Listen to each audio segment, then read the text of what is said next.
Boom! DLC. That's right, that downloadable content coming to you absolutely for free because I'm not EA and I'm not Ubisoft. Well, I'm not Ubisoft because I don't put out glitchy ass games that you gotta like patch. Actually, everybody's patching nowadays. Like, I haven't even played Mass Effect Andromeda yet, and like it already had facial issues that like people are like, oh, whatever. We play in our field where you just put it out and then you perfect it. Yeah. We put out this thing and then we just keep going back and making this blog post even better. That thing.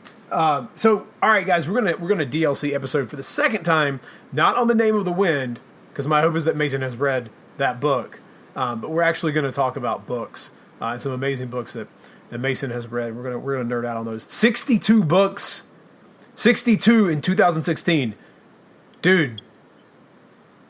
Like that's like even Tanner Bays would be like, I gotta up my level, I gotta up my game. Like that's some good shit, dude. Like what of the 62, if there were 3 that you like had to like put in a vault and never get rid of, what would they be?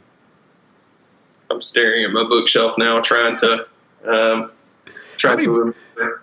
While you look, how many bookshelves do you have now? So I recently moved and I have a tiny apartment now. So I upgraded in quality, but downgraded significantly in size. So I have like That's one. What she said. Yes, I got it. That's what she said in. Love it. Not bad. No, so I still have one big one, but other than that, I have them like stuffed in cabinets and like in cupboards, and my pantry like has some books in it. So just wherever I can stick them. You're not going to get me there too. Nope, because that's not what she said. I think. Oh man, this is tough. There's so many. I'm going to say one is "You're a Badass" by Jen Cicero. That was probably, so I got that book as a gift for my girlfriend. And then in between the time I bought it for her and was going to give it to her, I read it. And it just, I loved it. Loved it. So good. So good. It would be, it's a little woo-woo, but so good. Let me think. Ready Player One? Yes. Yeah, fiction. I'm sure you kind of already outruled the Name of the Wind. No. It can be in there if that's one of the top 3, because like those 2 books were 2 of my favorite. The Name of the Wind is this year, so 2017, but Ready Player One was fantastic. So let's since it's a nerdy book, let's nerd out on that one for a little bit. See, now we found it. We got the groove. Okay. What like nerd world, if you could be in that VR world, would you be like, yes, I'm like, if that was a reality, like, fuck you, Earth, I'm going to go live in this world? What world? Like I'm creating my own world here? It's a virtual reality world. So like in the book, they talk about, they have the Whedonverse. So like you can go hang out on a planet that's Buffy or like Firefly. They have the Star Wars universe. Like they have a Lego universe. Like they have all these things within that virtual reality. So like what world or universe in the Oasis would you go into? Maybe the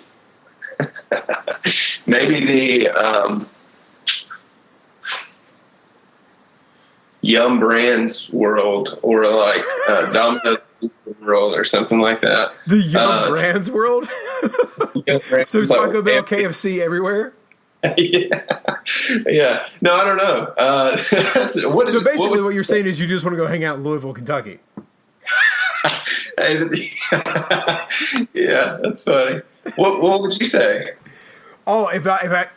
See, dude, that's so. If you think about all the world of like nerd stuff that you could be in virtual reality, I mean, number one, I think it'd have to be Star Wars because fucking lightsabers and like Force lightning, duh. The rest of it would be really hard because, like, I mean, the Marvel world could be really fun. That's a whole like that like with everything in that would just be crazy. Star Wars, I feel like, is a little more compacted, but like the Whedonverse would be kind of cool, like Firefly planet, like a Buffy planet. Like that like those they mentioned, like a Lego universe would be cool as shit. It would have to be Star Wars just for lightsabers and force lightning. Like that's it. Yeah. I would say the Marvel or DC world would be interesting, but primarily because it's apparently super easy to become a metahuman or a superhuman with all their new shows. So yeah. No, that's an interesting question. Yeah, no, that's a great. Have you read Ready Player One then? Dude, I loved it. I was like, I mean, I'm really more of a 90s kid, but like the 80s references were enough that like I got them because like I was born in 86. So like still some of those things my parents knew were like, I grew up watching Gremlins and Back to the Future. So I still totally got all of that stuff. It was so good. Just a very well written, very like, you're in and out of the Oasis, and being out, like, as the reader, you wanted to go back in. Like, I wanted to get out of the world that he was in. I did not expect, and I don't want to ruin it for anyone who hasn't read it, the turn with one of the characters. I did not expect that whatsoever, and I thought it was really great, and something that, like, people who go see the movie will be like, oh my God, I can't believe they did that. Like, no, it's in the book. Like, the book was a little bit ahead of its time in that. Hollywood will probably put a disappointing spin on that, I'm sure. I don't know. We'll see. I thought it was a great. I've heard his other book is terrible though. I was going to read it too because I thought how that's so well written. Like you said, it just I couldn't put it down. I think I read the book in like 2 days, maybe. Yeah. I just was glued to it. But then I read the reviews for his other book, and it was a dud, I think. Well, I think it's a hard thing for a novelist who has a book come out that it's so huge like that, and Will Wheaton is doing the voice, the audio book. And then you have a sequel that doesn't, like if Rothfuss came out with a story that wasn't Koth, like, there might like look at why am I keep forgetting her name all of a sudden? Rowling, like she released a non-Harry Potter book and no one gave a fuck. Like, sorry, you're gonna have to write Harry Potter the rest of your life. Yeah, I did. I watched Fantastic Beasts for the first time like last week, and it was totally underwhelming. I hated it. Yeah, I didn't like it. Have you seen it? I have not. I still have a couple more movies I need to go see. I just, like it's this. As we talked in the episode about standing desks and not sitting, like, oh God, sitting sometimes in a theater just makes me uncomfortable. Theater. Oh, I got you. You go to the Bay Pirates. Well, it's out now. You can rent it now. You can rent Fantastic Beasts. I got you. So you wait. Yeah. I got you. No, I stay away from piracy. I respect the craft. I mean, as a writer and creative, that stuff bothers me. But no, I do hate theaters. I went to see Rogue One in a theater, and that was the first movie I had seen in a theater in probably 5 years. It's been a long time. I hate movie theaters. I got you. All right, so what world, man? You gotta answer that one with Ready Player One. My Yum Brands world didn't count. I'm sorry. No, the Yum Brands. All right. That would be lame. I mean, just some kind of. I can't think of an enthralling food world, but if there is one, Cheesecake World. That's where. Cheesecake World. Hey. I don't love cheesecake, but yeah, maybe like ice cream. I could get down with that. Some kind of ice cream roll. What's the book from like last year that you finished, but you really hate that you finished? And I don't want to knock anyone's work. It just might be a book that just didn't speak to you.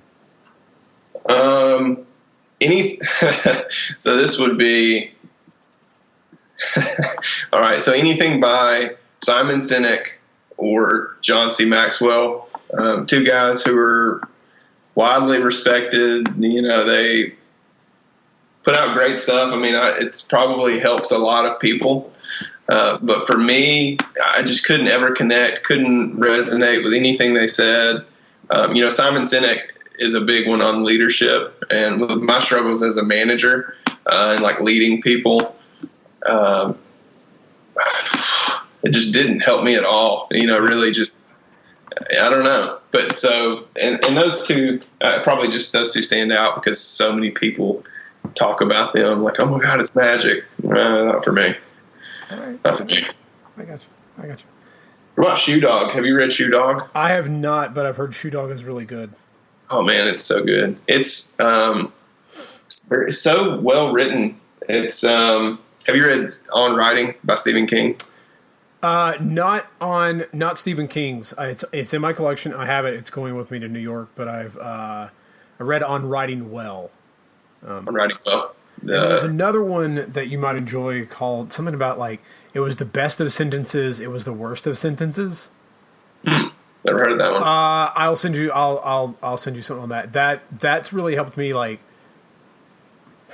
reread my sentences and think about how I can structure them to be more clear and concise.